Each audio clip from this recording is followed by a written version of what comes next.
Ci sono gli strumenti per tostare l'orzo, perché il caffè era roba da ricchi e nelle campagne venete ne passava davvero pochino.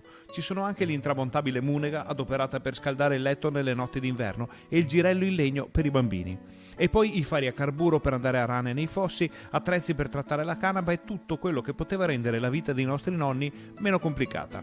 Apre i battenti a Sant'Elena un museo della civiltà contadina veneta che raccoglie nella barchessa comunale la collezione della famiglia veronese e donazioni di molti appassionati. Siamo nati tutti contadini e si vuole lasciare a posteri un qualcosa più che scritto ma anche di visibile. Perché i nostri giovani devono capire che per affrontare il futuro bisogna conoscere il passato e il nostro passato è ricco di storia, è ricco di lavoro, è ricco soprattutto di umiltà, dove oggigiorno piano piano impariamo a non salutarci, a non conoscerci più. Il Museo Contadino racconta la vita dei nostri contadini, racconta la vita dei nostri nonni. L'apertura del Museo Contadino arriva nel bel mezzo della festa patronale del paese, dove si sono dati appuntamento anche i proprietari dei vecchi trattori.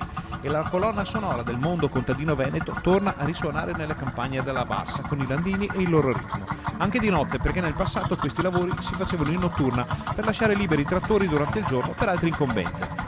Siamo a Sant'Elena, ci sono i trattori di una volta che fanno l'aratura, come tantissimi anni fa, sono spettacolari, guardateli, guardateli!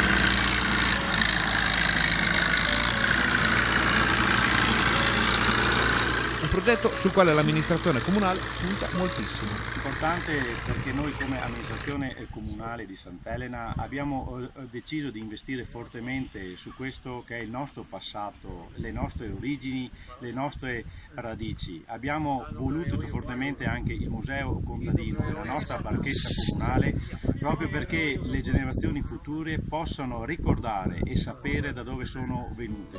Allora, perché è importante tramandare le tradizioni contadine venete? Avere la possibilità di sapere cosa facevano i loro nonni, i loro bisnonni, con che attrezzi ci lavoravano, in modo da capire oggi e valorizzare i valori sempre di più che li stiamo perdendo. Quindi avere a cuore il nostro passato significa amare il nostro futuro e avere a cuore le generazioni future. Noi abbiamo il compito di tramandare finché possiamo tutto quello che abbiamo imparato dai nostri genitori e dai nostri nonni per trasferirlo alle generazioni future.